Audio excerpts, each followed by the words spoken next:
money of the confidential funds ultimately benefited the Vice President. I read through all the entirety of the complaint. There is no specific allegation that the money was indeed, that the money indeed went to the Vice President. On paragraph 37, using her subordinates and the VPSG, this is a conclusory allegation unsupported by factual details. The complaint does not specify the amount allegedly taken, the benefit obtained, the assets acquired. Under Rule 3, Section 5, conclusions do not constitute ultimate facts. The complaint further alleges that the Vice President disbursed the amount in 11 days. We have to take note.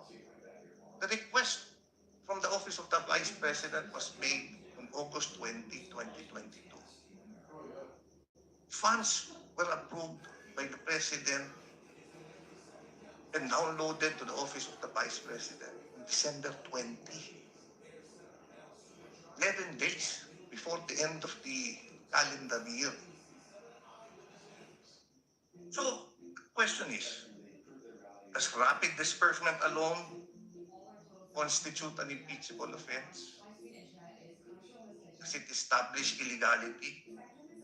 Confidential funds may be dispersed quickly due to operational requirements. The complaint fails to show the unlawful diversion. Saan ba ginamit yung confidential funds? COA issued, it is true that COA issued its first audit observation memorandum. But an audit observation memorandum is a preliminary audit finding, requesting clarification. It does not establish liability nor show that respondents personally falsified documents. It was also alleged that COA issued a notice of disallowance on August 8, 2024 for items totaling 73 million.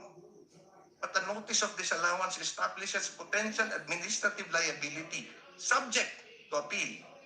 It does not automatically establish criminal conduct or an impeachable offense. Now, ang kailangan natin malaman, is there a final audit observation issued by the COA? O wala? Because I was going through the complaint, there was no mention of a final audit observation. If there was, then it was not contained in the complaint. So, Madam Chairman, with regards to the first allegation, on my part, these are my observations. Thank you. Since I observe that we are beginning to become passionately engaged in our deliberation, I am reminding the justice members to limit the manifestation into 5 minutes, and the committee secretariat are requested to be observant on the allowable time given to each member. May we ask the endorser to comment, to respond to the observations of the Honorable Suntay. Madam Chair, may I request that you will hear first all the observations so that you will have an entire response. If for the sake of continuity of the flow I have of thoughts, also my same observation? I have different observations. Yes, let us hear first the comment of the endorser to the observation of Honorable Suntay, and then we will be calling you Honorable Rodriguez. Honorable De Lima? Thank you. As I mentioned earlier, the VP herself is the ultimate responsible officer or accountable officer of all of these expenses or all these disbursements and spending of the confidential funds. Malinaw po na isinaad sa paragraphs 149, 151, and 153 that VP Sara was the accountable officer for over 500 million and that no disbursement could occur without her approval. And it was also further alleged that she directed the preparation, encashment, and delivery of 125 million.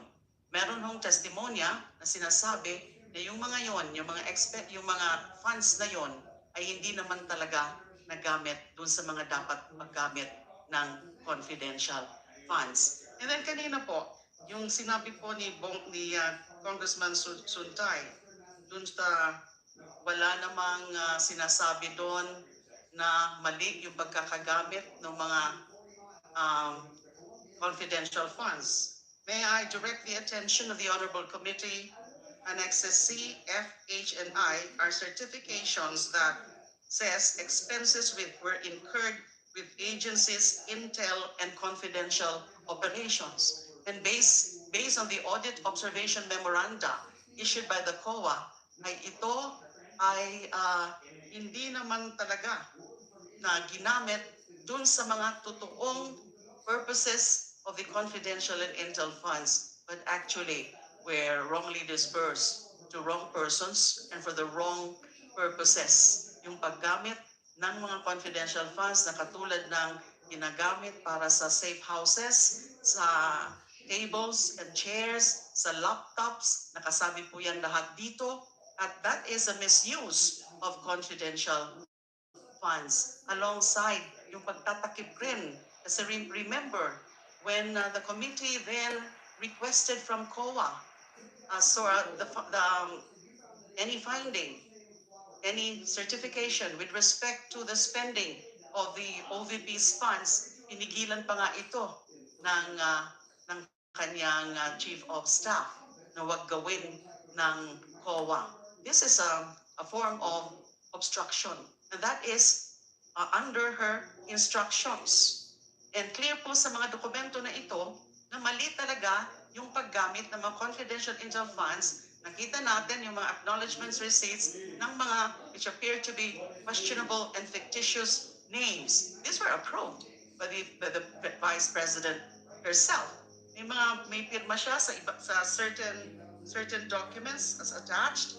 So I don't see the validity of the argument na walang proof na may kinalaman si VP sa paggastos na ng mali ng confidential funds ng Office of the Vice President. Thank you. Again, for purposes of an orderly deliberation, except for the manifestation which is tantamount to sponsorship with respect to the determination of sufficiency in substance, the questions and manifestations of the justice members are limited to 5 minutes. The answer of the endorser is limited as well to 5 minutes. If you wish to continue with your point of argument, you will be given your opportunity on the second round. That is in the interest of fairness and equality because the other members wishes to make their manifestation as well. So I will be calling the Honorable Rodriguez, and if there will be no more members aside from Hong Jokno, we will be going back to you, Honorable Suntay, Reply. after the first round. Honorable Rodriguez. Thank you, Madam Chair, distinguished colleagues, respected endorsers. Let me just comment first on the prefatory statement. Yesterday, I really acknowledge the statement and the lyrics given by the Honorable De Lima on whatever you go to come here, get here, by train, by car, by plane, by boat. And that is the song, Get Here, by Oleta Adams. Thank you. But in the prefatory statement, it seems that the prefatory statement is from the man from La Mancha, the impossible dream. I like to ask, is the quest to impeach the Vice President an impossible dream? Not at all. Okay, so the prefatory statement should have been changed. There should be something more positive than negative. Otherwise, impossible dream is an impossible dream. But anyway, I go now, Madam Chair, to the grounds. We will methodically go into the grounds to try to go to trial against the Vice President. So, number one, the first ground is Vice President Duterte committed culpable violation of the Constitution. There is none. There's no direct. We cannot have a violation of general principles of state policies. There has to be a point, according to the Supreme Court, there has to be clear, specific provision that is directly violated by the impeachable official. There is none. There is no allegation on that. Next, and this is where there is what we have to discuss, because there are many underlying grounds for betrayal of public trust. The first one stated in the complaint is committing plunder. Madam Chair, plunder is under Republic Act 7080. You have to put in here all the elements of plunder, which are for misappropriation, conversion, misuse or malversation of public funds, receiving the commissions. He receives the money, the kickbacks. You see, illegal fraudulent conveyance of assets for taking advantage. All of these were not alleged in the complaint. So we take out plunder. Now, malversation. Malversation is governed, Madam Chair, by the law on Article 217 of the revised penal code. So there are also requirements for malversation to support betrayal of public trust. And the elements here is that the offense public officer, and as decided by the Supreme Court, she should be an accountable officer. The Vice President is not an accountable officer. Oh, who are the accountable officers? By definition, according to the Supreme Court, accountable officers are cashiers, treasurers, property officers, and the like. She is the Vice President. And so therefore, this conversation cannot prosper as stated directly. However, this is where it will be. However, there is allegation here that there is conspiracy. Yes. The accountable officer, if there is conspiracy by the head of office, under the ruling of the Supreme Court, there may be malversation or conspiracy. That is what they are going to therefore make as a support for committing betrayal of public trust. And then, graft and corruption. It is governed by Republic Act 3019, Article 3. So, paragraph 3, E, F. And there is also no clear allegation that because of his office, he gave due advantage or she received kickbacks. This is confidential fact. And so therefore, Madam Chair, we could not also say that there is graft and corruption. Secondly, and lastly, other high crimes, very far from it. In this case, the allegation is that there is a misappropriation of 500 million in the OVP. 125 of that was 2022, 375 in 2000. Now, what is the status now of that particular finding by the COA? Madam Chair, the COA saw that there is lack of funds, that lack of supporting documents, documentary evidence of payment. But there is no COA finding of corruption of the Vice President. This is just the lack of documentary evidence of payments to the respective beneficiaries. And then we also have, Madam Chair, in this case, graft and corruption is defined, the Supreme Court said this is about 3019. So in this case, there is no, when did the Vice President receive the money? Where was it deposited? So, therefore, receiving these gifts or kickbacks under the If I may interrupt, Honorable Rodriguez, you are more than 5 I'm minutes, just going so to wind kindly up, wrap Madam up. Chair. Just going to wind up. And then other high crimes in this part from other high crimes. So therefore, Madam Chair, these are my observations, and we are going to say, and I'm going to state here, that as far as betrayal of public trust, there is a recital of facts sufficient. Substance, to go to trial. The particular case here, there was observation, and there was notice of disallowance. That's correct. But then the Vice President has appealed this to the Commission on Audit. As to allegations found by our committees on various matters, these are to be explained in the trial. And so therefore, I find that the first ground, there is substance in substance of this one. Thank you, Madam Chair. Honorable De Lima, your comment? I absolutely agree with the Honorable Rufus Rodriguez with respect to his summation that these are constitutive of betrayal of public trust. Now, it's not an argument that the other grounds, culpable violation of the Constitution, graft and corruption, graft and corruption, and yes, the culpable violation of the Constitution and graft and corruption do not lead, or there's no corresponding allegations with respect to them.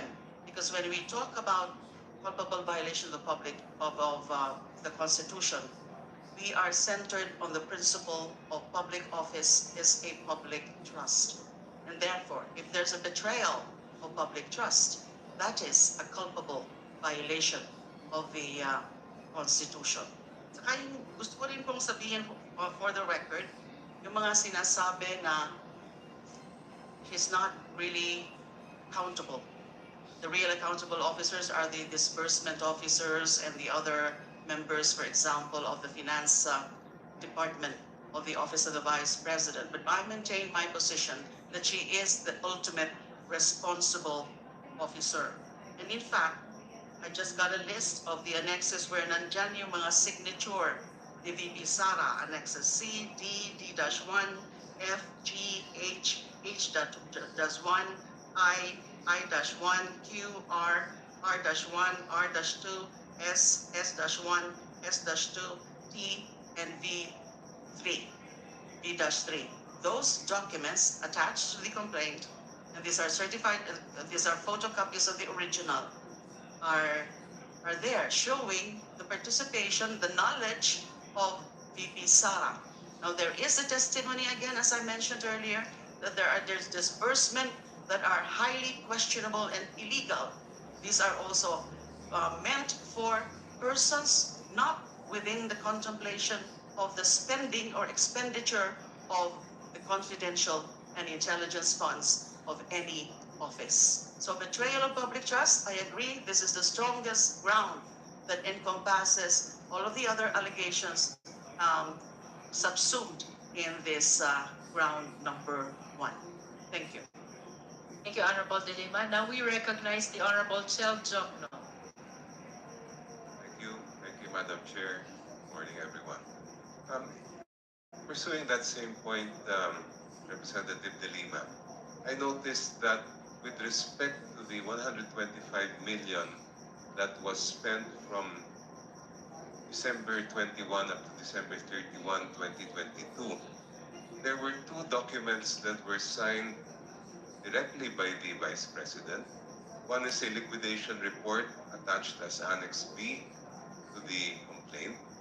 And the certification, the signature of the Vice President appears below the words certified, purpose of cash advance duly accomplished.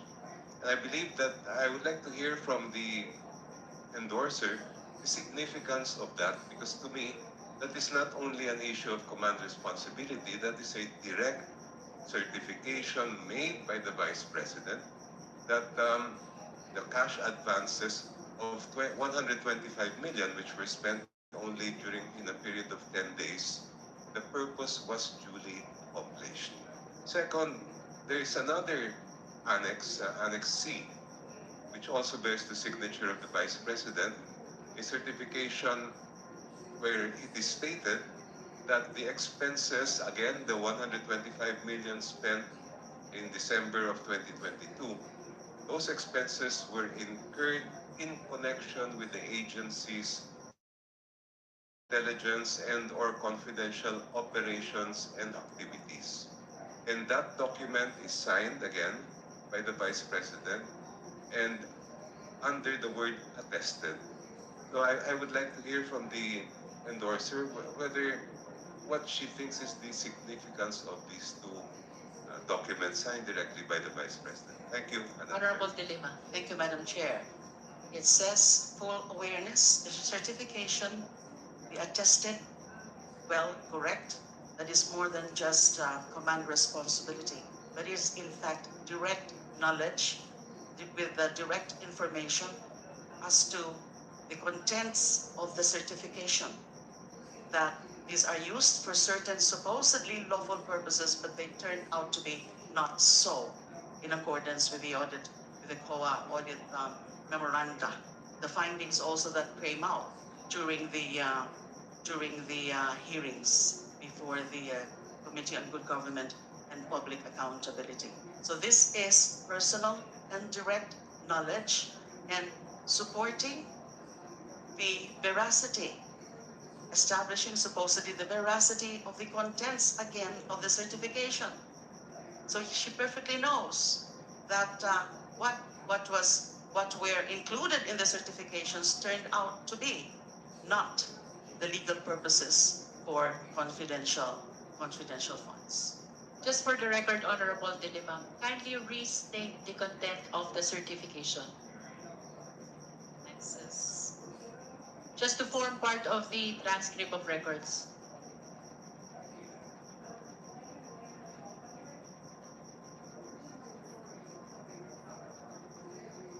Annex C. Just the content of the certification. Yes, Madam Chair. We hereby certify that the amount 125 million pesos was incurred by the undersigned in connection with safe implementation of OVP initiatives and confidence building from the cash advance drawn on December 20, 2022 in the total amount of 125 million. We further certify that A, the certifying officer or employee is accountable for the disbursement from the cash advances of CF and or IF. B, the expenses were incurred in connection with the agency's intelligence and or confidential operations and activities, with supporting documents attached to the liquidation of CF, and for the IF, documentary evidence of payments kept in sealed envelope in the vault in the office of the SDO. C, the details and supporting documents of transactions that are classified are in the custody of the agency and kept in the vault, which may be inspected by IFCAU if the circumstances so demand. D, the funds are not used for payment of salaries and wages, overtime, additional compensation, allowance, or other fringe benefits of officials and employees, representation, entertainment expenses, consultancy fees, and construction or acquisition of buildings or housing structures. E, the purchase of equipment is relevant to the confidential and or intelligence activities, and the expenses are necessary and utilized for legal purposes. Signed, Special Disbursing Officer Gina Acosta, attested Sara Duterte, Vice President. So is fully aware, she attested to the fact that there were such expenses, but it turned out that many of them were not really meant for the supposed legal purposes, objectives of intelligence and confidential funds, as it turned out during those hearings, based also on certain testimonies from the disbursing officer and other officials, accountable officials of the office of the Vice President. That's just an example. That's just a sample of a certification signed or attested by the VP herself. That is an actual certification. Yes, Madam Chair. Yes. Of the various expenditures, Various expenditures, there are several. which means that there are similar certifications supporting other expenditures. Yes, Madam Chair. Thank you. The Honorable Chu is recognized. Thank you, Madam Chair. Madam Chair, let us assuming tama po yung sinasabi ni Congressman Bong Suntay na tama po siya kanina. Ito nga po mga pondo, paano po tin-transfer sa OVP. Talaga naman pong doon po, wala naman tayo nakikita talagang pagkakamali pa. And in fact, trabaho po ito ng Vice President as head of agency, mag-disperse, tama po ba? Lahat po ng mga dokumento, pumirma kung ano po dapat niyang pirmahan. Tama po naman po yun. Subalit po, titignan po natin dito po sa paragraph 27. Sabi po dito, the cash was placed into 4 traveling bags and brought to the OBP on the same day. Thereafter, BP Sara instructed Acosta to release the 125 million pesos to Colonel La Chica. Dito po, sabi po dito, Acosta, pursuant to VP's instruction, personally gave Colonel La Chica the full amount of 125 million pesos. Now, my question is, ang SDO po ay si Acosta. Ano po ang papel ni Colonel La Chica dito po sa 125? And that is upon the instruction of the Vice President. Dito po ba, wala po tayong nakikitang diferensya?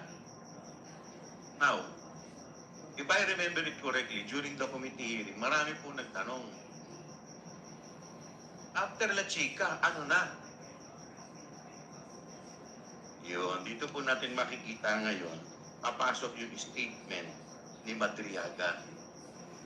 The affidavit of Ramil Madriaga, which was attached as Annex A of this complaint affidavit, or dito po sa impeachment complaint, which can be found on page 13. At dito po sa statement ni Ramil Madriaga, sinabi po niya, and I quote, nakikita po dito yung conversation sa page 29, sa paragraph 29, 30, 31, 32. Sabi po dito, Colonel Dennis Nolasco sent a certain Ramil Madriaga a text message instructing him to see the former. So Madriaga went to see Colonel Nolasco at Ultra Pasig City. He arrived at the place around 1:30 p.m. Next, they waited for Colonel La Chica. Ito na po si Colonel La Chica. And 2 DepEd vehicles that ultimately arrived past 3 p.m.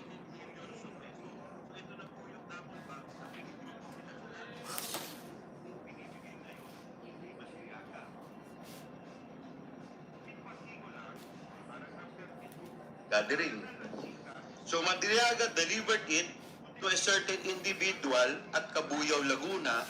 Then he was told by Colonel La Chica to deliver another double bag to a comedy bar owned and frequented by San Sebastian Law alumni located in the Timog area. Paragraph 33. When Madriaga arrived at the place, he saw OBP spokesperson Raymond Monsayak. Parenthetically, Monsayak was BP Sara's classmate. Subsequently, Monsayak signaled Madriaga to go upstairs and leave the money at the office. He followed suit and left. Monsayak did not speak to him. Paragraph 34 says, next, Madriaga drove a car to the parking compound of the office of the Ombudsman. He also brought another duffel bag of money and placed it inside the car. When he arrived at the Ombudsman compound, a guard signaled for him to park in a specific reserved spot, and he did. He placed the keys on top of the left front wheel and left. He then saw someone retrieve the keys and drive the car away. Within the same period, Colonel Nolasco gave Madriaga a white Toyota Vios with money in the amount of around 80 million pesos.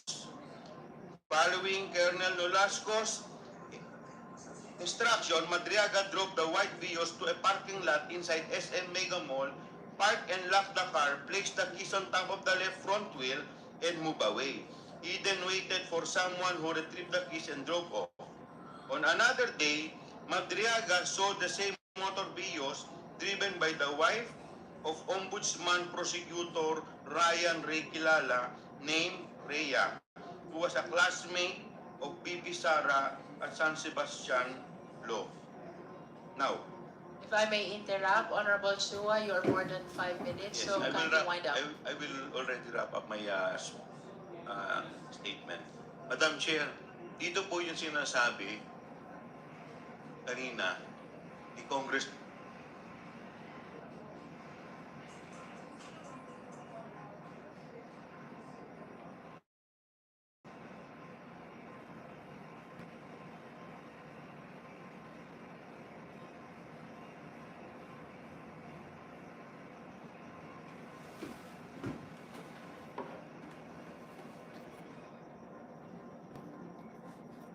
Kanina ni Congressman Rufus na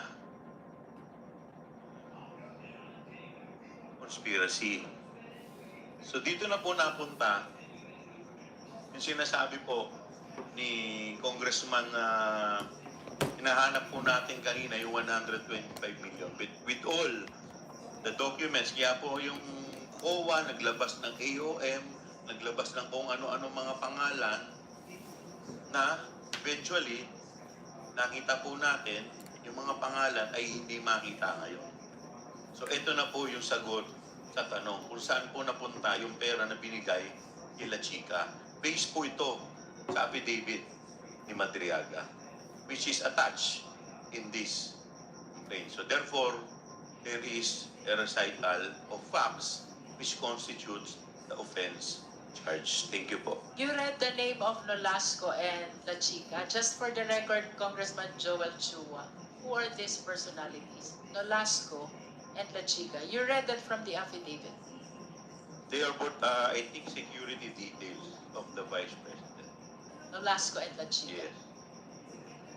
Thank you. Would you like to comment, Honorable De Lima? To add, Yes. yung mga ninarate po na based on the complaint ni Honorable Congressman Chua, pinapakita po na yung 125 million na yon hindi napunta sa dapat puntahan ng such sensitive funds as confidential or intelligence funds. We can actually say that these were simply appropriated by VP Sara for her personal gain. Kapag hindi napunta doon sa dapat puntahan, at sabi nga sa affidavit ni Ramil Madriaga, ay ito ay napunta sa iba-ibang tao na ano ba sila? Hindi naman sila part of anything. Wala namang sinabi. There was no report. Neither the Vice President nor the OVP reported any loss of the 125 million confidential funds. Dahil nga, napunta sa mga ganyan. Actually personal gain for our own personal purposes. Whatever it is, bakit napunta dun sa mga personalidad na yon as testified to by Colonel La Chica and Colonel Nolasco, which are part of the Office of the Vice President Security Detail. These are actually the head. Nolasco is the head, and also La Chica is, sila talaga yung mga supposedly pagkakatiwalaan ng Vice President. And so, it shows personal gain. Gusto ko lang pong sabihin at this point, na tungkol naman po sa plunder, yes, I agree that it's more of a conspiracy. So it's a better, or it's a better theory than just plunder, because plunder committed through conspiracy. Let us remember po na pang malversation of public funds, it's plunder committed through a series of acts of malversation.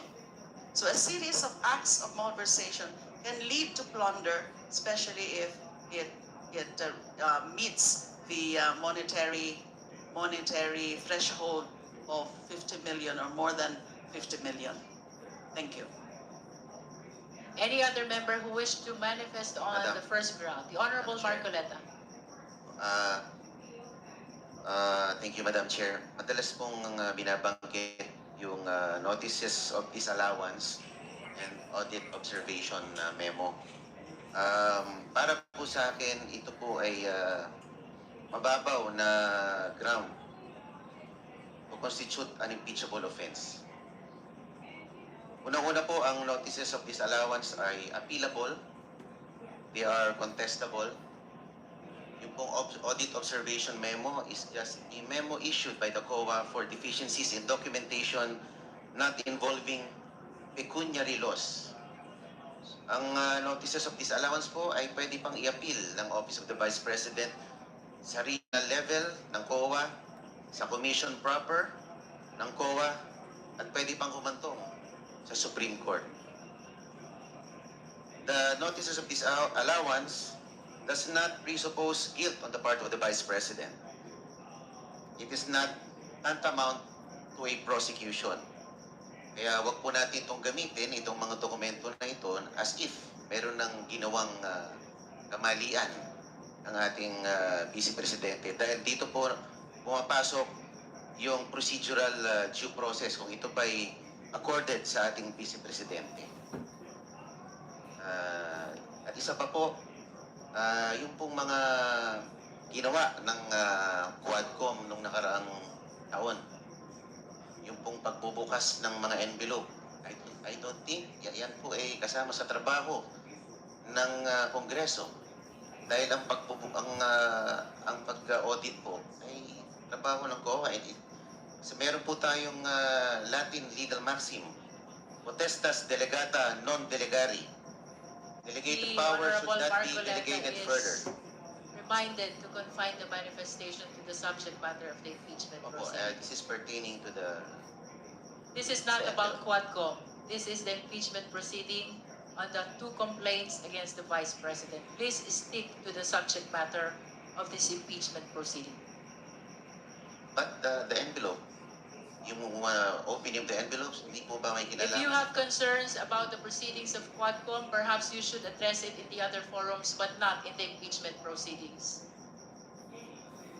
The Honorable Marcoleta is so reminded Opo, to yun, stick to the subject matter. yun lang mo po, Madam Chair, notices of disallowance. Ito po ay hindi Yung mga sabi ka dokumento lang po, lamang na paano? ito ay appealable, contestable, at hindi ito nangangahulugan ng Vice President na ginawa ng irregular. Dahil ito ay contestable.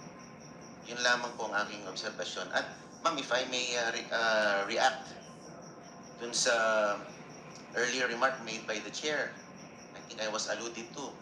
Kasi nagkaroon po ng spectacle The chair kahapon. just adopted the manifestation of the Honorable Marcoleta yesterday during our determination of form. Opo, yung pong I am speaking out of premonition. Actually, I'm not speaking out of mere premonition. I was speaking out of experience. But that's what the committee heard. Nevertheless, Honorable Marcoleta, this is likewise not a subject matter of this impeachment proceeding. Opo, winawarningan ko lang po ang audience na observe proper decorum. Wala naman po sigurong masama doon, Madam Chair.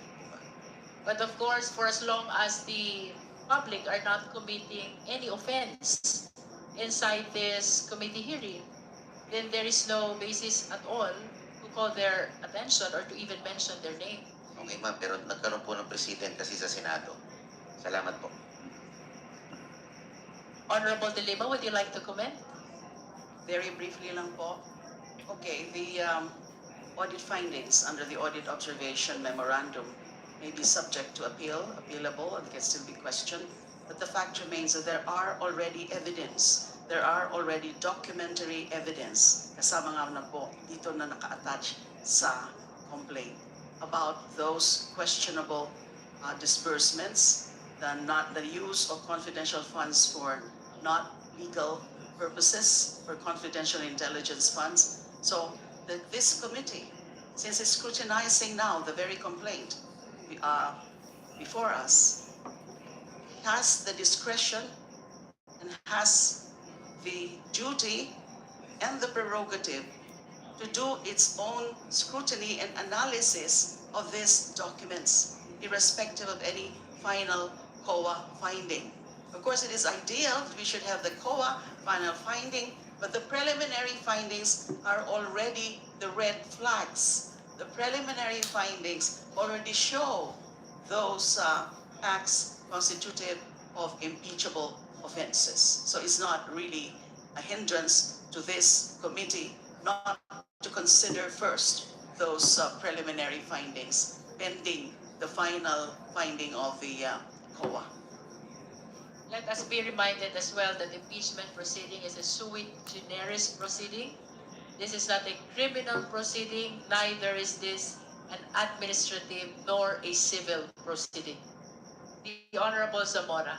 Madam Chair, with all due respect to our colleagues here, I would like to remind everyone about where we are at the stage of our proceedings. We are discussing the sufficiency of, in substance, of the impeachment complaints, and as such, Rule 3, Section 5 of the House Rules on Impeachment Proceedings state that the requirement of substance is met if there is a recital of facts constituting the offense charged and determinative of the jurisdiction of the committee. So we have to confine ourselves within the four corners of the complaint to check if there is a recital of facts, which will show the nexus, as the Honorable Laila de Lima has repeatedly said, with the impeachable offenses charged. Thank you, Madam Chair. Madam Chair. Thank you. The Honorable Vice Chair Dumogan. Thank you, Madam Chair. I was about to point out, we are in the determination of sufficiency in substance. And as far as ground number 1 is concerned, it had been supported by complete narration of facts and even documents. Vice Chair, speak closer to the microphone, please.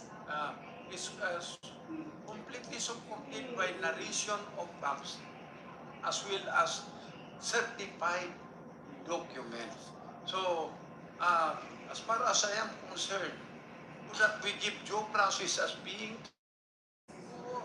we answer it in the positive so that later on the respondent will be given the chance to explain.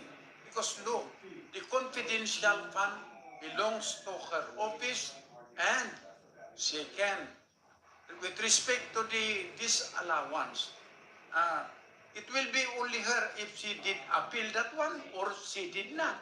Because as far as the records is concerned, this was a long time that it did happen, and when the disallowance was issued in, we do not know of any appeal that had been done by the concerned respondent, Madam Chair.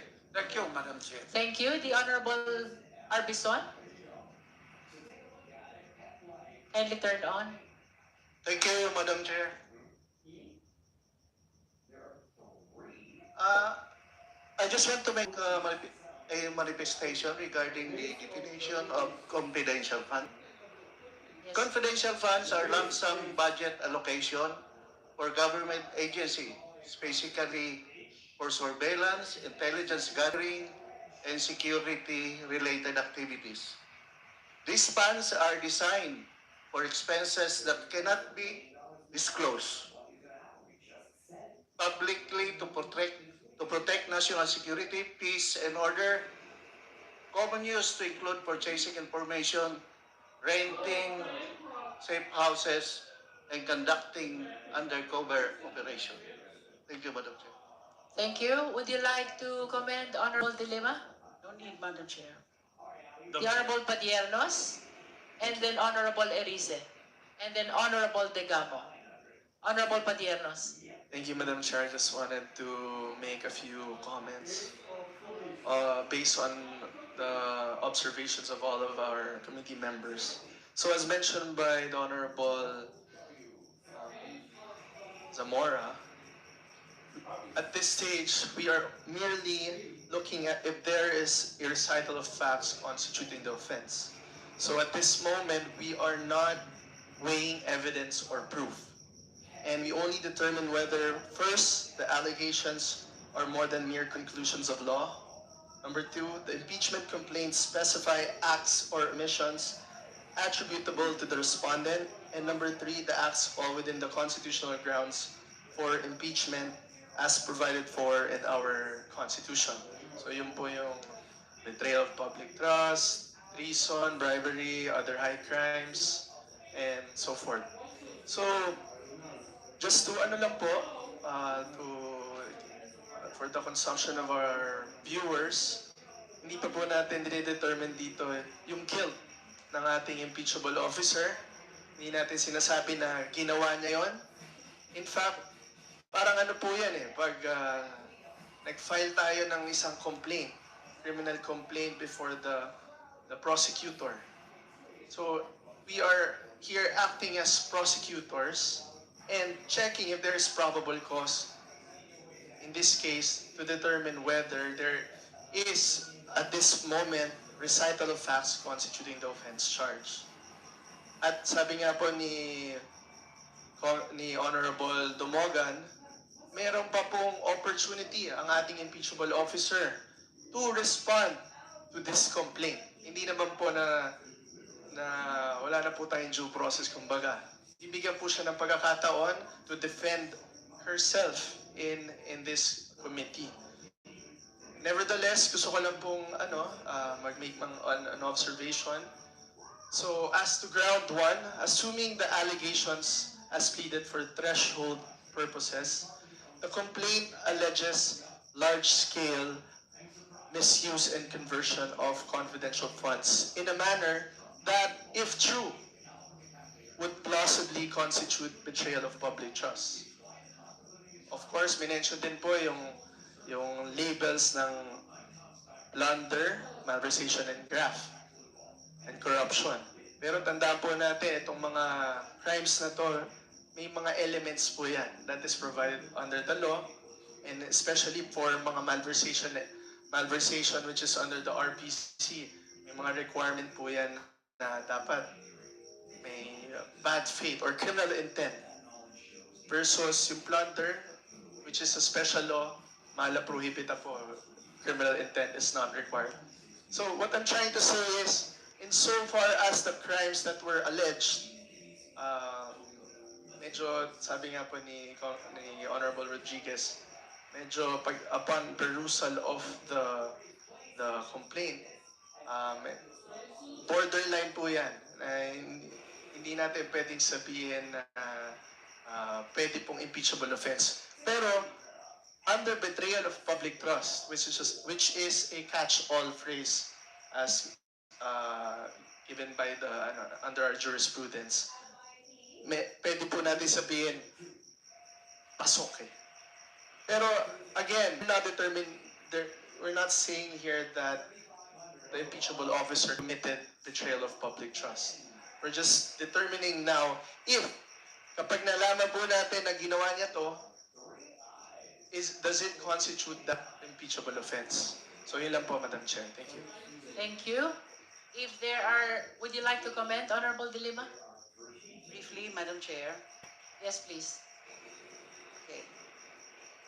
Earlier, it was mentioned that we're acting here as prosecutors to determine probable cause. Not at this stage. Yes. Because at this stage, it's only the sufficiency of substance. Sufficiency in substance of the complaint. Now, about the fact or the observation that some of the grounds, including graft and corruption and plunder, may not, as alleged, the facts as alleged, may not fall under those, but definitely would fall under betrayal of public funds. It's public betrayal of public trust. Now, it should be shown by the pieces of evidence that will be presented in proper time, that taken together, cumulatively, collectively, this can fall under those offenses or under those criminal acts of plunder and graft and bribe malversation. As I mentioned earlier, when we talk about plunder, it's a series of acts of malversation of public funds. So we will see in the course of the evidentiary hearing that taken together, yung mga maglalabas po sa mga documentary evidence, most of them are here already, and also to be backed up by testimonial evidence, would show that the elements under those acts, plunder, malversation, graft, and corruption, will be sufficiently established. So evidentiary, Madam Chair. Thank you. The chair believes that we had ample discussion already of the first ground. So with the indulgence of the members, we will be proceeding to our determination or deliberation on the second ground. Let me read. The second ground, Can I reply to? Honorable Suntay, Yes, can I make this is just a determination of sufficiency in substance. Would you like to reserve your opportunity to the succeeding grounds? Madam Chair, before proceeding, just some additional points. Because this is your first time for this first ground. Yes, you are recognized. I just wanted to be clear that the signing of disbursement vouchers, documents are not real. People actually go to jail for basically just signing disbursement documents. People are in the Sandigan Bayan today for many other reasons because they had signed disbursement financial documents. So saying that it is a ministerial is not an actual defense. No? But secondly, on the point that COA had issued AOMs and NDs and are basically appealable, this is correct. But also, the documents contained in the AOMs and the NDs, the notices of disallowances, are also the body of evidence which constitutes the basis for the proceedings that we have today. And it needs to be reiterated that impeachment proceedings operate separately, independently of administrative proceedings of the Commission on Audit. So the statement that AOMs and even NDs are essentially appealable cannot prevent impeachment proceedings to occur and proceed as it should. Very important din po yung sa usapin po ng confidential funds, yung pong nexus doon po sa confidentiality ng use, no? Doon po confidential funds at nabanggit na po, not just in this proceeding but in previous congressional proceedings, that ginamit po yung pong pondo para sa team building activities at iba pang mga bagay na hindi po pasok doon sa definition ng paggamit ng confidential funds. Yun po yung una. Pangalawa, even if we talk about an actual use of confidential funds, which is basically the rental of safe houses, supposedly to accommodate yung pong mga givers of confidential information, I think in the previous Congress's Committee on Good Government, led by Congressman Chua, it had been stated by COA that malaki po yung ginastos para sa rental po of safe houses. So I think in the records that we have, 16 million has been used for the rental of safe houses, and I think an assumption was made that in the course of 11 days, around 500,000 was used for this. So if you make an extrapolation on a day-to-day, it would be around 45,000 per day.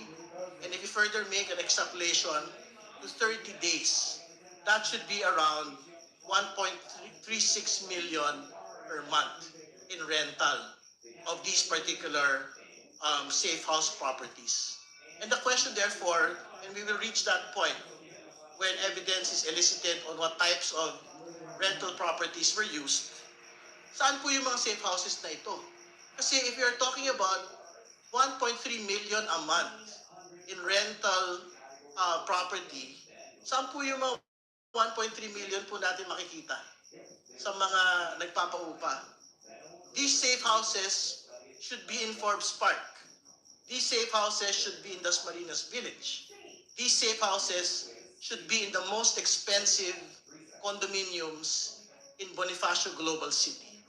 Pag wala ho yun doon, mga kaibigan, parang hindi ho tama rin yung pong sinasabing paggamit ng confidential funds, even if pasok po ito sa supposed tamang paggamit ng confidential funds, which is sa pagrenta po ng safe houses. Yun lamang po, Madam Chair. Madam Chair.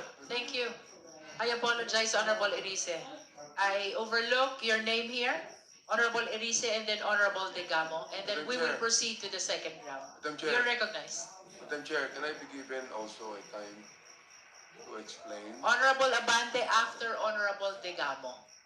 Honorable Erice first. Madam Chair, thank you. Maliwanag naman po na dito po ay dinedetermine lang natin yung sufficiency in substance. At maliwanag din naman po yung parameters sa pagdetermine ito, yun pong recital of facts with its nexus to an impeachable offense.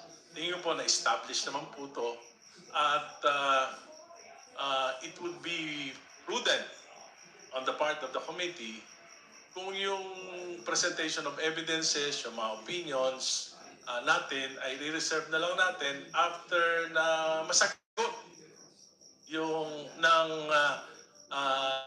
kinocomplain nating tao, ng tao, upang sa ganun maging fair naman tayo.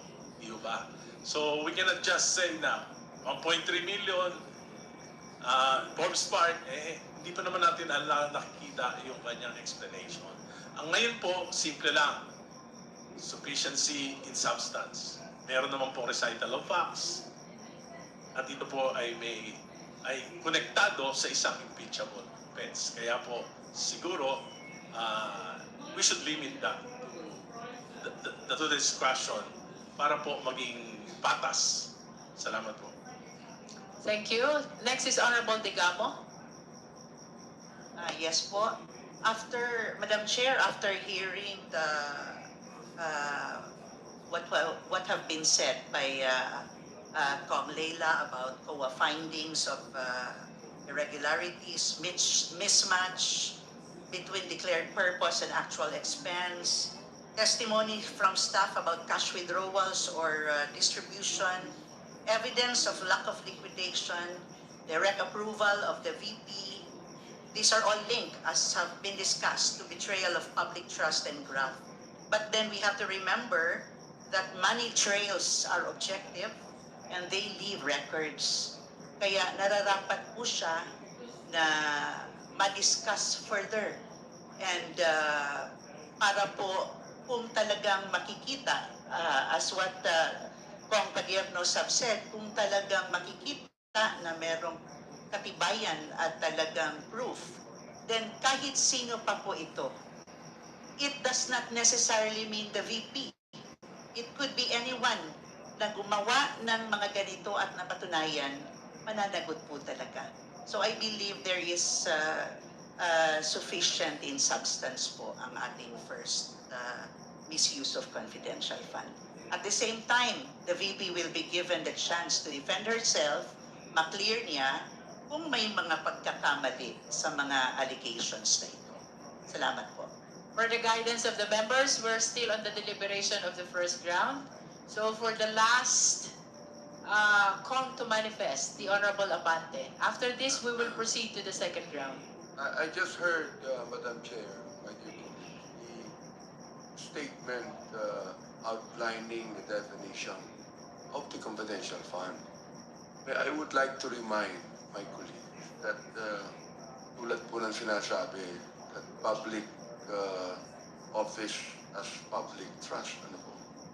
I also would like to remind everyone that public money is also a public trust.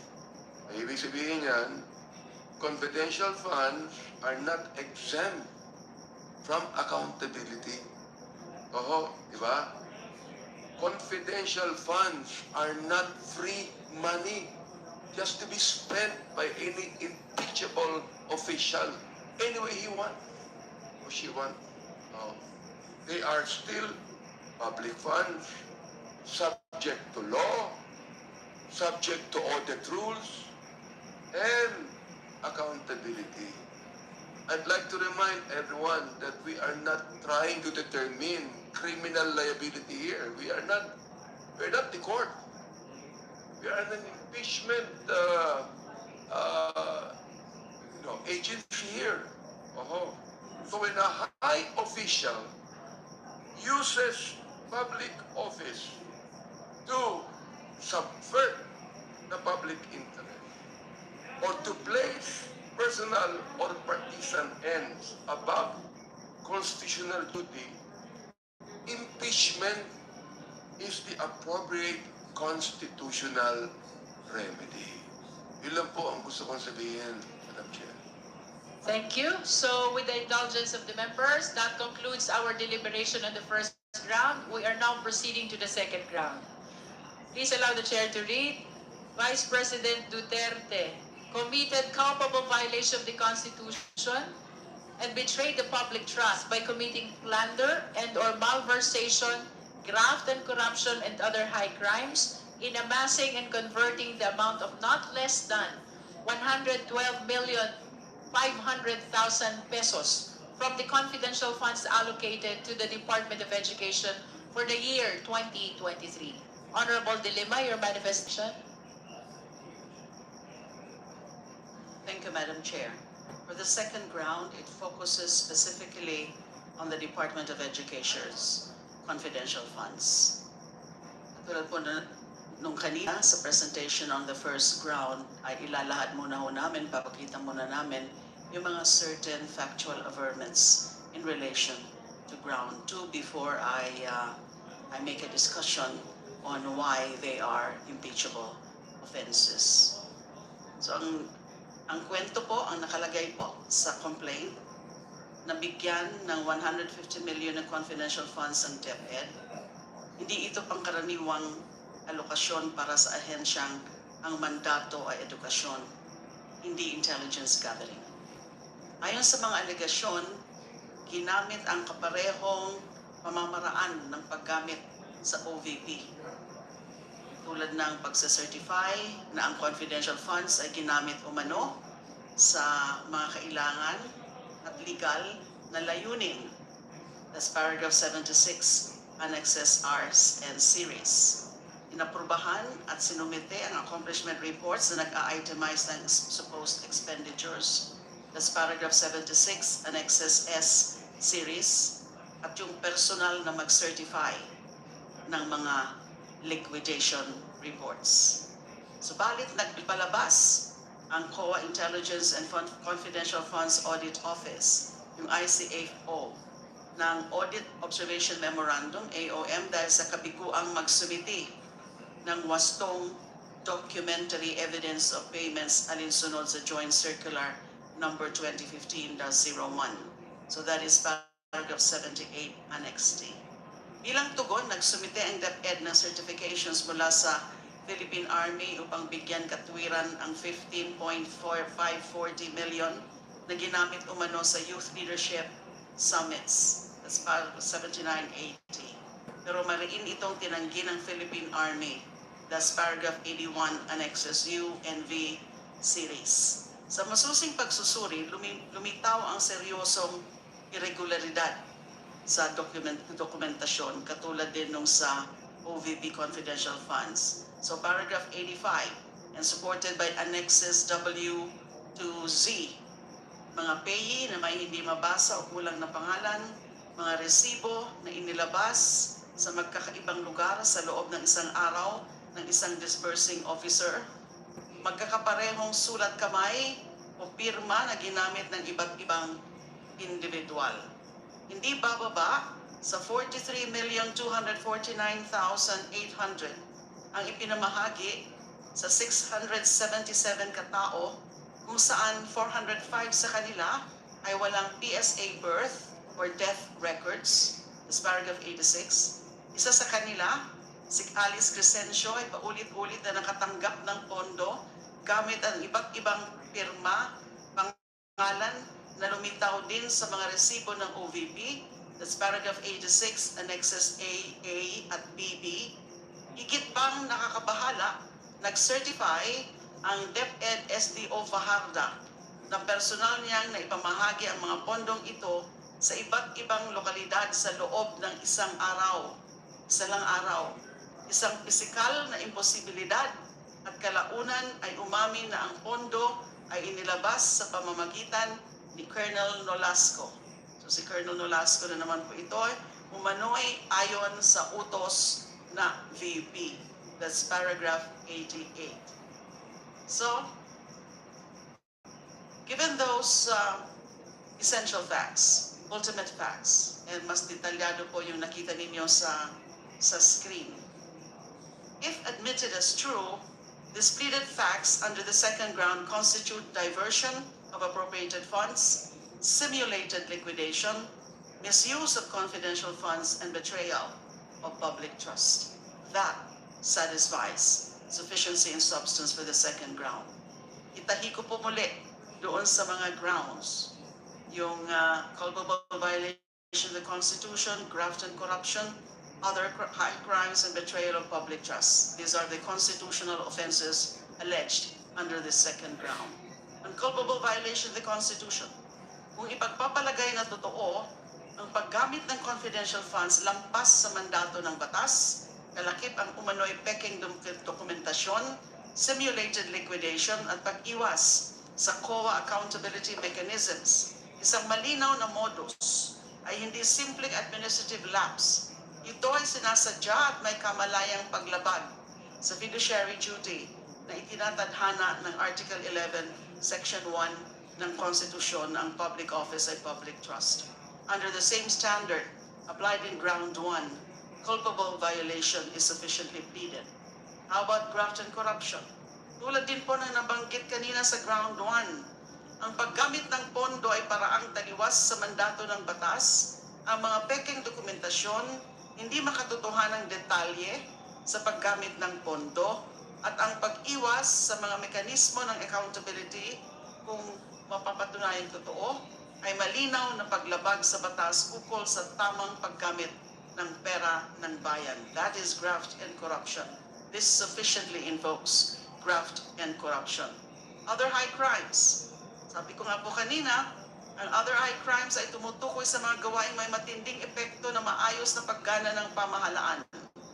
Ang sistematikong paggamit ng modus na ito ay nagpapakita ng pattern ng pagbaliwala sa batas na sumisira sa tiwala sa mataas na katungkulan. Ang ganitong asal ay isang act that renders a public official unworthy to remain in office. My position, Madam Chair, is that such conduct falls within other high crimes. Now, betrayal of public trust. Malinaw po na ang pagwawaldas sa confidential funds ay napakalaking kasalanan sa taong bayan na pinanggagalingan ng kaban ng bayan.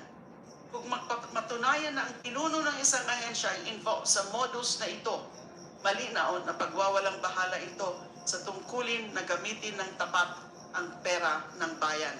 Ang ganitong paglabag sa tiwala ng publiko ay nagpapakita na hindi na siya karapat-dapat manatili sa katungkulan. So again, the second ground sufficiently meets the requirement of sufficient in substance, given those narration of facts na inugnay ko nga po doon sa mga constitutional offenses supposedly committed. Thank you. To start our deliberation, we recognize the Honorable Rodriguez. Thank you, Madam Chairman. Ground number 2 is totally outside the jurisdiction of this impeachment court. Section 2, Article 11 enumerates the officials that will be impeached. I cannot see here the Secretary of DepEd to be impeached. In other words, Madam Chair, these allegations about actuations of Vice President Sara as a duly appointed Secretary of Education is not within the jurisdiction of an impeachment court. We're not impeaching here a Secretary of Education. In fact, Madam Chair, it is very clear that once we are able to see there are some grounds of the Vice President to be able to be tried in the Senate, it is only a removal from office of the Vice President and perpetual disqualification. In the case of the second ground, specifically, it talks about actions of the confidential funds in the Department of Education.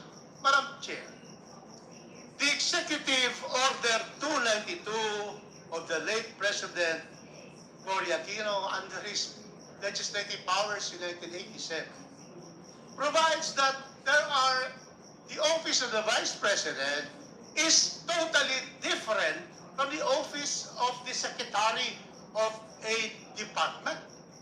We have here, very clear, I have here, you can see here, Book 2, Distribution of Powers of Government.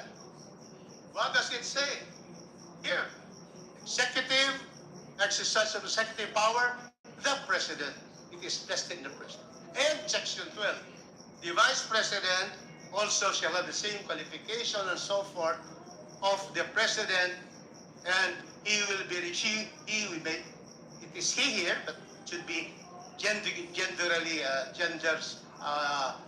equal, may be removed from office in the same manner as the President. So this is under Book 2, Chapter 3. Now, we go to the Secretary of Education. Where is he found? It is on Book 4. Book 4 provides for the executive branch. The departments, it says in Section 1, the executive branch shall have departments as are necessary for the functional distribution of the work of the President for the performance of function. Section 3, department proper. The department is run by the Secretary. Madam Chair, all of this will show that there is a dichotomy, a separation of the Vice President. When he was appointed without need of confirmation, then that is her another duty of hers. And we are not here going to try the Vice President as Secretary of Education. We are only here to try his actuations in the office of the Vice President, wherein removal in case of impeachment could be ruled by the Senate. And therefore, Madam Chair, clearly, according to our rules which says, determination of substance is met when there's a recital of facts constituting the offense charged, and there is an and here, and determinative of the jurisdiction of the committee. Determinative of the jurisdiction. What is jurisdiction of our committee? Impeachment is an impeachment now committee to impeach. The charges are to impeach the Vice President as provided by our Constitution. So therefore, not only is there a lack of recital of the facts, what is important here is that this round 2 is not determinative of the jurisdiction. So everything here, from 2 up to 6, which pertains to the Secretary of Education, should be ousted and dismissed immediately for being not within the jurisdiction of this committee. Thank you, Madam Chair. The Chair wishes to raise a question to the Honorable Rodriguez. Madam Chair. This is for the sake of expounding our exchanges of argument. Honorable Rodriguez, does the Vice President cease from becoming such the moment she assumes the position of Secretary of Education? Madam Chair, she does not cease, but then she holds another office separate from the office of the Vice President. And the Constitution is clear. In fact, it's only the President, Vice President, the Supreme Court. In fact, the very purpose of impeachment is to remove these high officials. In fact, the Secretary of Education, she resigned already.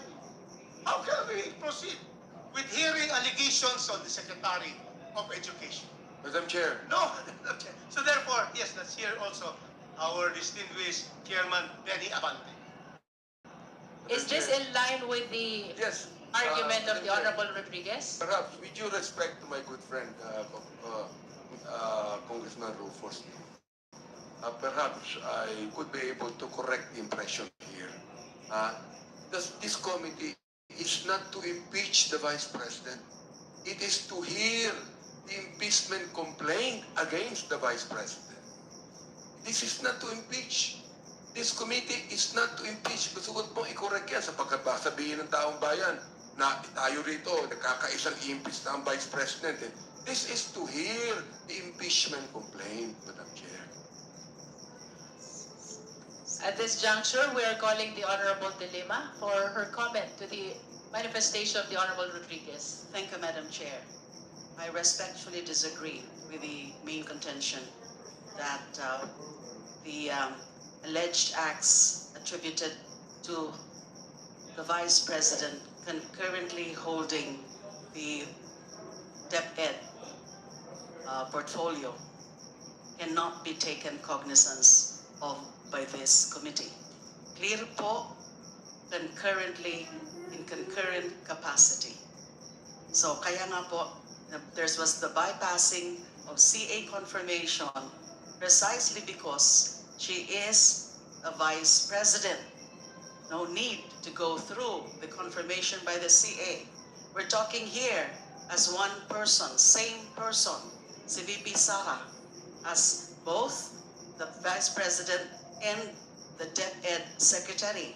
And we can also say that this is also part of the pattern, the scheme, in those that we allege, the complainants allege to be attributable to the VP, is also attributable to her in her concurrent capacity as DepEd Secretary, because nga, nandyan yung modus, is the same modus. So we cannot separate the personalities of VPs of Sara Duterte as VP and also as concurrent capacity in those years that she was DepEd Secretary. Because nga, concurrent nga, we are talking about same person.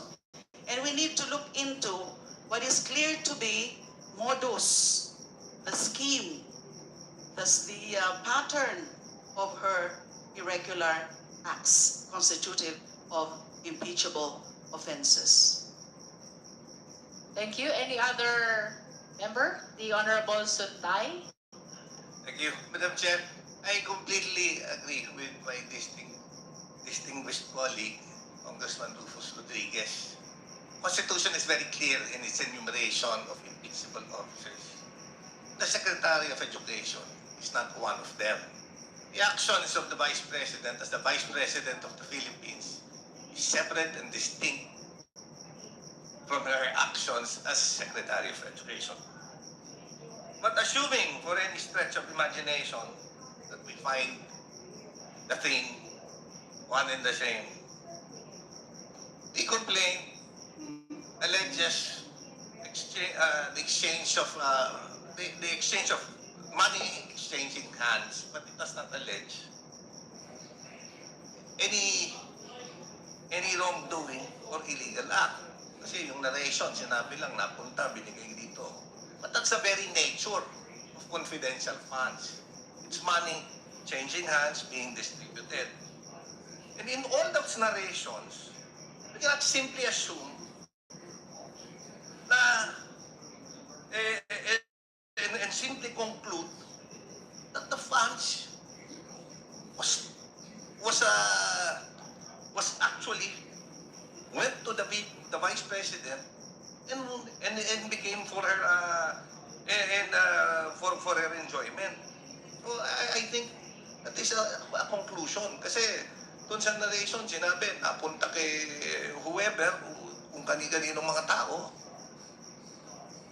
Kung kay BP directly at sinasabi natin siya nagpa-withdraw, bakit kailangan pa umikot yung pera kung siya sa kanya rin pupunta? There is nothing in the complaint that states that it was used illegally. What is present is a conclusion made that it was used illegally. You cannot simply say that it went to VP Sara for her personal gain. Thank you, Madam Chair. Madam Chair. The Honorable Madam Chair. Chua. Honorable Chua, and then Honorable Tino, and then Honorable Abante. Thank you, Madam Chair. This time, Madam Chair, I beg to disagree with my esteemed professor and my mentor, the Honorable Rufus Rodriguez, who happens to be my ninong also. Your seatmate also. And my seatmate also, my favorite seatmate. You know, the reason why I am like this is because of what he taught from me, what I gathered from the wisdom of the Honorable Rufus. Anyway, let me read, Madam Chair, what the Constitution provides with respect to the Executive Department, Article 7, Section 3, second paragraph. which provides that the Vice President may be appointed as a member of the cabinet. Such appointment requires no confirmation.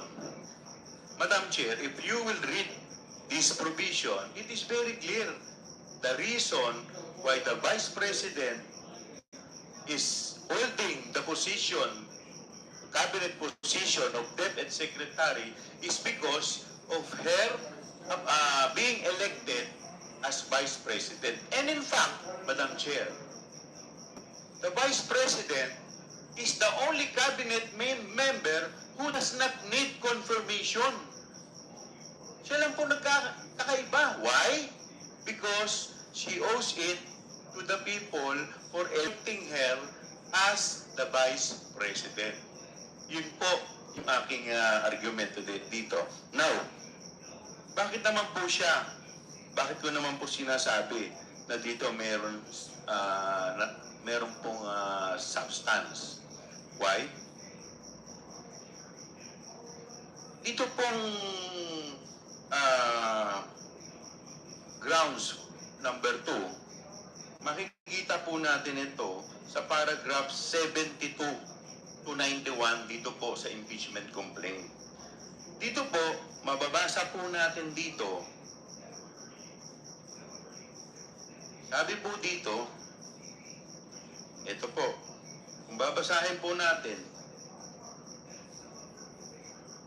sa paragraph 79, page 31, sabi po dito, DepEd submitted its reply to COA ICAO AOM. In this reply, DepEd attached DEPs justifying its use of confidential fund. The most notable of these DPS were certification issued by officials of the Philippine Army. So ano po ba ito? Ito po yung certification na in-issue ng mga Philippine Army certifying, sinasabi po nila na wala po silang pondo na nakuha galing po sa DepEd contrary sa certificate na in-issue po nila dahil ito po ay hiningi ng DepEd. At kung babasahin din po natin yung paragraph 88, sinasabi po dito, Paharda certified that he personally disbursed this amount to the different localities in a single day, a feat that is physically impossible.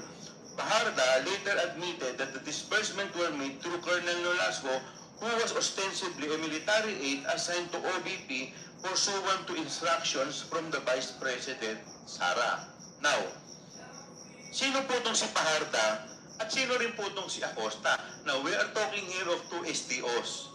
Ang trabaho po ng SDOs, sila po ang Special Disbursing Officer. Meaning to say, sa kanila po yung pangangalaga ng pera. Sila dapat ang nagdi-disburse, sila rin po ang dapat na nagli-liquidate.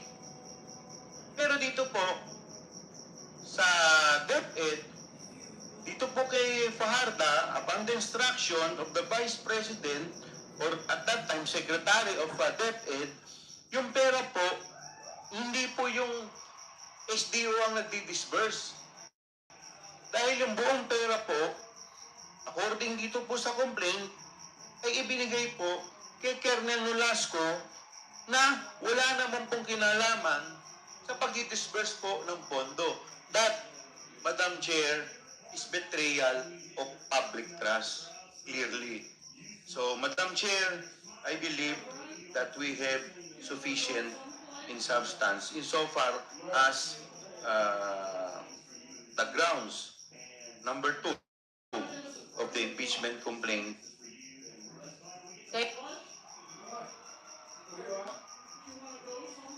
Madam, point the comments of Rodriguez as well. So, I would agree with him that the actions of Secretary of the Department of Education will not fall under the jurisdiction of the Committee on Justice when it comes to matters of impeachment. Because of course, the Secretary of Education is not an impeachable official. However, we're not talking about just an ordinary Secretary of Education, but the Vice President appointed concurrently as the Secretary of Education. No? And so, it is what is the subject of impeachment are the actions of the Vice President in her capacity as the Secretary of Education. And so therefore, I would say that such actions of the Vice President as Secretary of Education are within the jurisdiction of the Committee on Justice. And I would go further to say that as far as the third complaint is concerned, there are sufficient factual allegations to support the ground of betrayal of public trust and graft and corruption, Madam Chair. Next is the Honorable Abante.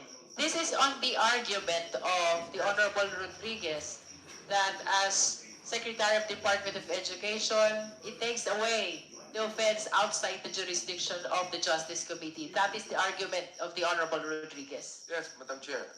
Natutuwa lang ako sa binanggit ni Congressman Suntay na palaging sinusuportahan ko yung pag-eleksyon.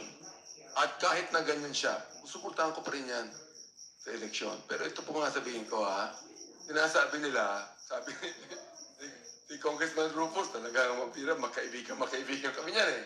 Ang sabi po nila, na distinct, di ba? Hindi pwedeng akusahan si Vice President doon sa nagastos niya sa pagiging Secretary of Education Department. Well, magbibigyan na lang po ako ng ilustrasyon. Logic lang po ito. Yung dalawang kamay natin. Oh. For example, ito yung Vice President. Ito yung Secretary of Education. Ito yung perang binigay ng Secretary of Education na kasama ng kamay ng Vice President. Ang tanong ko ito, sino ba nag-iisip? Isa lang utak eh. Wala namang utak yung isang kamay. Sa isang kamay, isang utak lang po ang nagpapagana rito. Yun ang po ko sabihin. I hope everybody heard the analogy. Now it's the turn of the endorser to comment to the argument that the fact that the offense was committed as Secretary of Education, it takes away the offense outside the jurisdiction of the Justice Committee. The comment of the endorser, Honorable De Lima. Being in a concurrent capacity does not segregate one from the other. And as mentioned earlier, under the Constitution, she's the only, official in the cabinet that to hold a simultaneous position. So the VP may be appointed as a member of the cabinet. And that's why hindi nga po kailangan ang confirmation. Now, doon naman po sa sinasabing iba ang sa DepEd, iba yung sa VP. Yung sa culpable violation of the Constitution, it does not say in relation to the proper office, whether office of the VP. It does not relate that it does not relate or is not in the relation to the office proper, which is the office of the VP as VP. That is the office proper of Sara Duterte as VP. It's attached to the person, yung pagko-commit ng culpable violation of the Constitution and even betrayal of public trust, it is attached to the person and position of the impeachable officer as her acts or omissions relate to the provisions of the Constitution.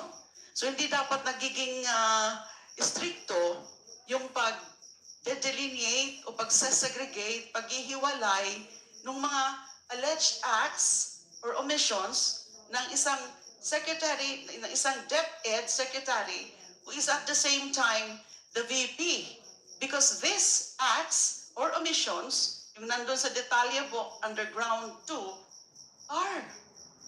are her acts. One person as Vice President and DepEd Secretary in concurrent capacity.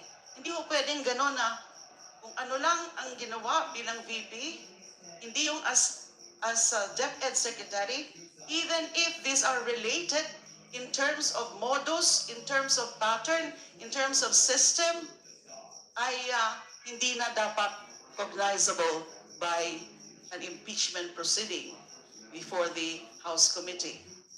Di ho ba?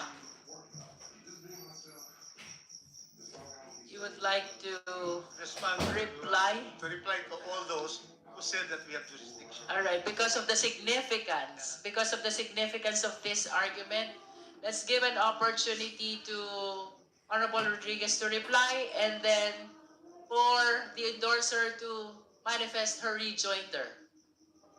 Thank you, Madam Chair.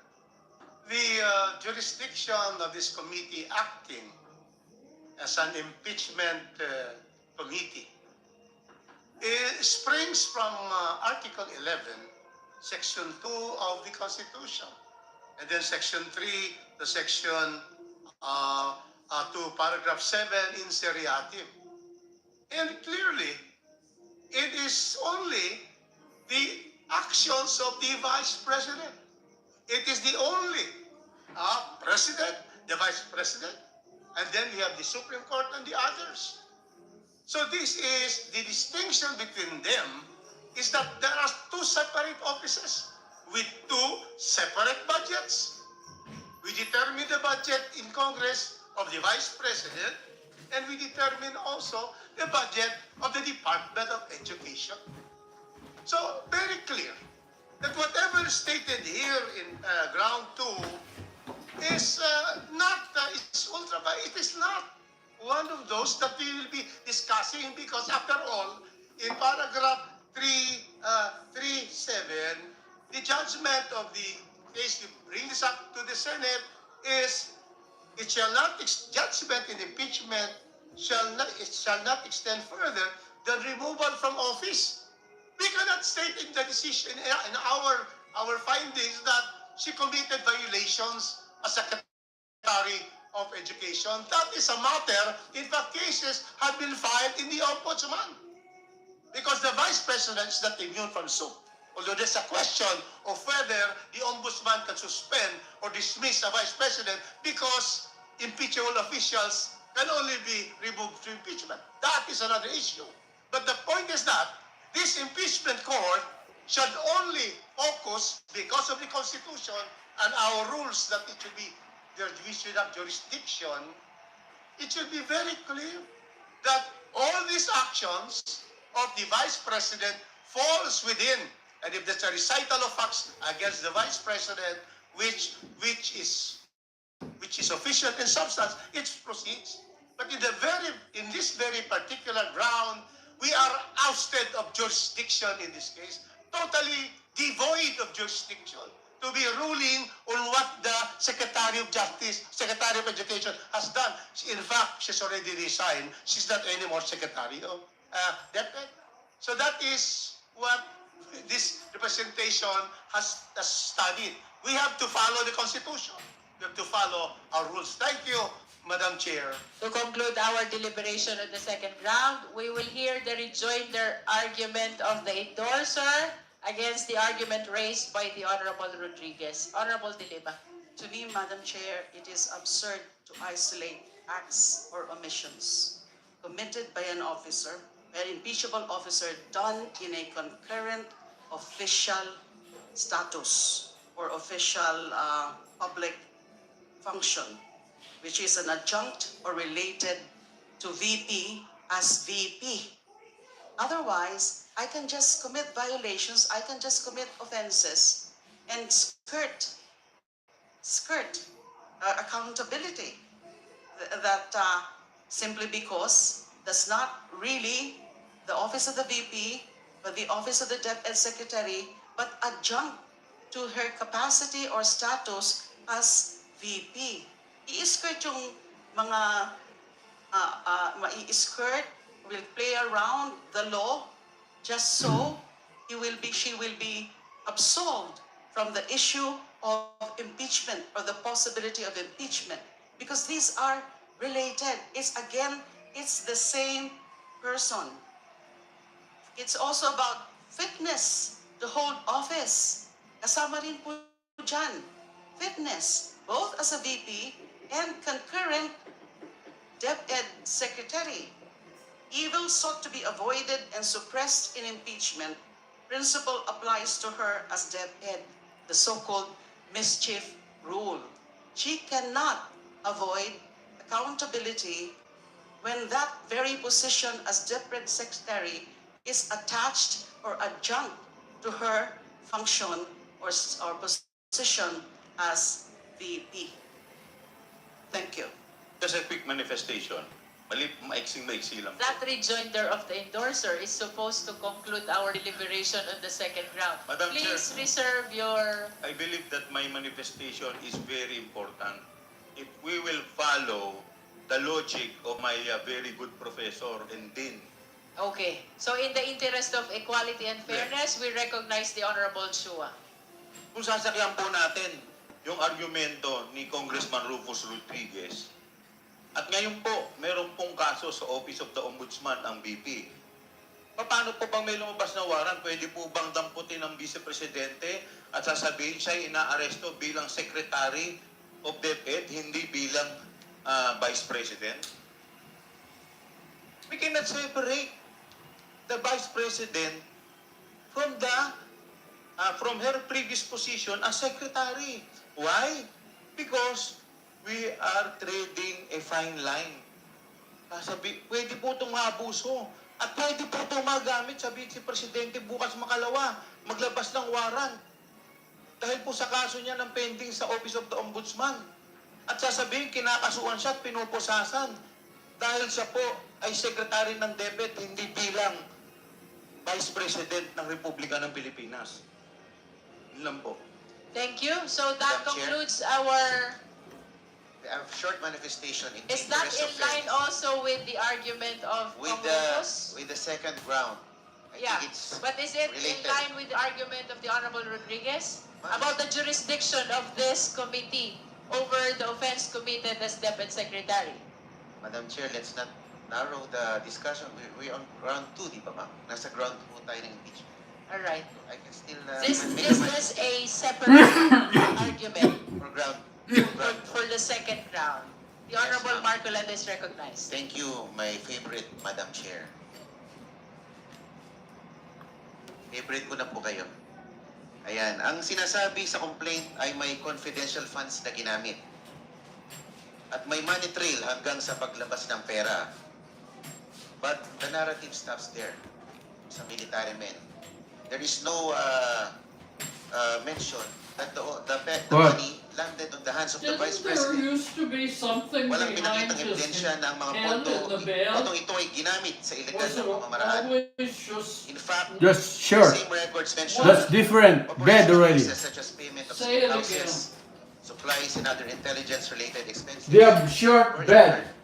they Wala namang changed the binanggit na bed? Yeah, tinanggap ng you have Vice President new yung pera. one. Ganon, The That's people new. who were movement or here withdrawal of changed funds the cannot bed? Yeah. automatically establish Okay, corruption. so the plunder, thing or that any was impeachable behind offense. him isn't Ang there kailangan po ay anymore. malinaw na ebidensya ng ginamit That's na pera different bed.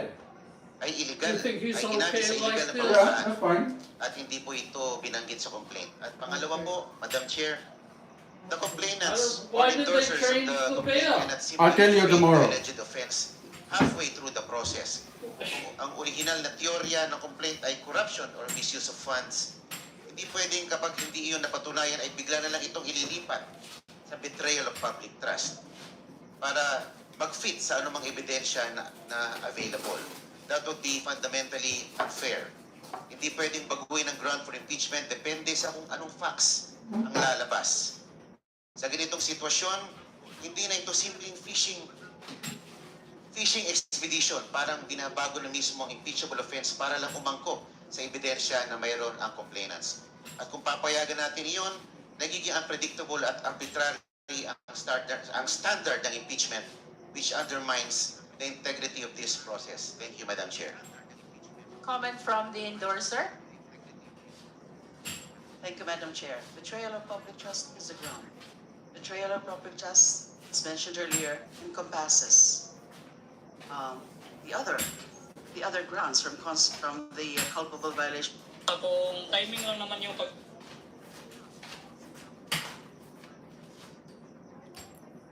Yep. Why can't you tell me now? They have different company now. Oh, so they took one bed and brought another? Do you think this one's It's okay? done on its Yeah. own as a specific, That's fine. so either Okay. encompassing the others or on its own. And for as long as the alleged facts really depict betrayal of public trust, then that is an impeachable offense. Yung katulad po, doon naman po sa unang mga sinasabi na the judge should be proved later, but that is evidentially already not at this stage of determination of sufficiency in substance. Thank you. Thank you. That concludes our deliberation on the second round. Madam Chair, one point.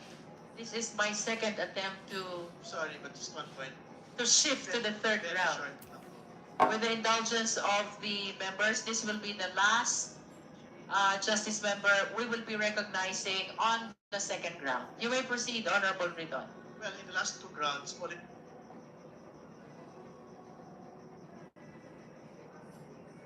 tuloy ito binabanggit yung wala daw pong personal benefit si Vice President Sara Duterte. That is something that will be shown at a future time. But again, to be clear, sa totoo lang, hindi naman mo kailangan personal benefit sa malversation. In fact, marami pong mga nasasakdal ngayon sa Sandigan Bayan. All they did was basically just sign into the disbursement vouchers, sign into the billing documents. Nakapilang po sila doon ngayon, nakapito sila sa mga kaso on malversation kahit sinasabi na wala ko sila personal benefit. So to insist na kailangan po ng personal benefit on impeachable offenses, parang mali po ata yun, Madam Chair. So again, to be clear, hindi ko required ang personal benefit sa malversation. Yung mere po na pagkakamali or maling paggamit ng pondo po na inilaan ay magka-constitute na po agad ng malversation. Madam Chair, just a reply because I have to consider the elements of malversation. The chair already pronounced that Honorable Ridon will be the last justice member to be recognized on the second round. Confused Kindly personal benefit. reserve your manifestations for the succeeding rounds. Order, please. Now we proceed to the third round. The chair will read, Vice President Duterte committed culpable violation of the Constitution and betrayed public trust by corrupting and bribing officials of the Department of Education. Let us now hear the manifestation of the endorser. Honorable De Lima. Thank you, Madam Chair.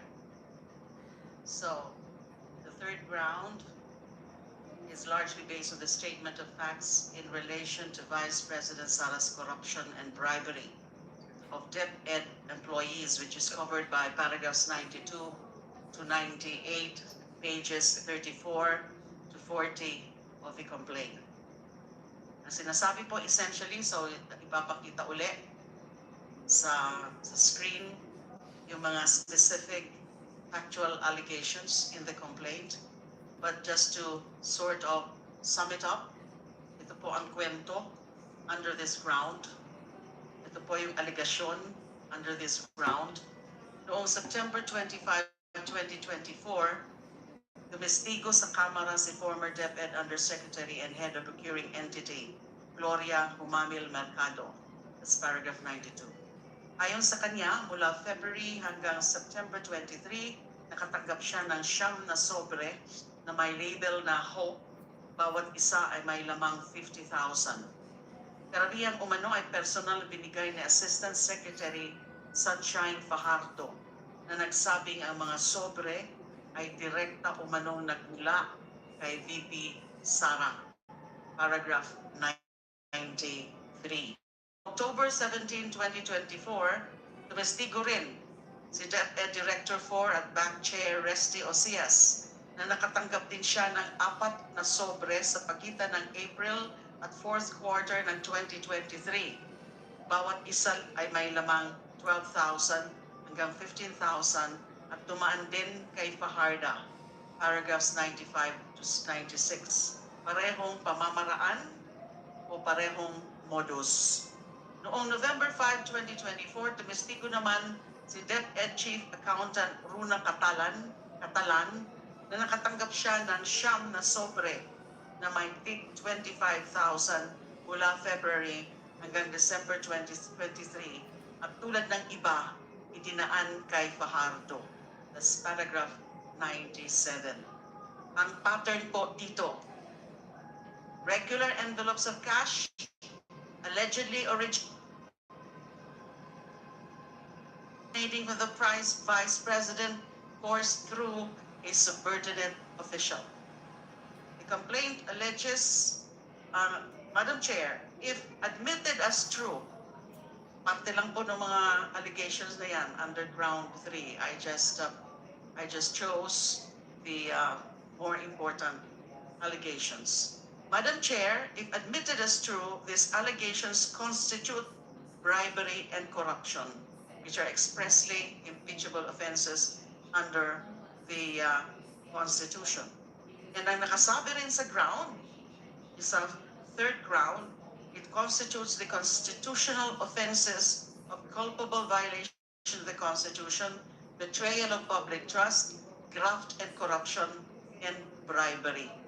Yung mga acts na yon, yung pagbigay at pag-deliver ng mga envelopes to certain disbursing officers, special disbursing officers of the office ay bribery and corruption.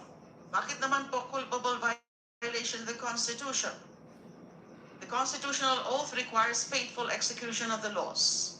Kung inaakusahang nanuhol sa kanyang mga tao ang isang cabinet-level official upang mapilitan silang baluktutin ang mga patakaran ng procurement o lumagda sa mga peking liquidation reports, hindi ito simpleng paglabag lamang sa isang batas, isa itong tahasang paglabag sa tamang proseso ng pamamahala ng pondo ng bayan. It reflects conscious and willful disregard of constitutional accountability. Para po sa akin, that satisfies the standard for culpable violation, a willful and knowing breach of constitutional duty. Bakit naman po betrayal of public trust? Kung ang panunuhol ay para ma-include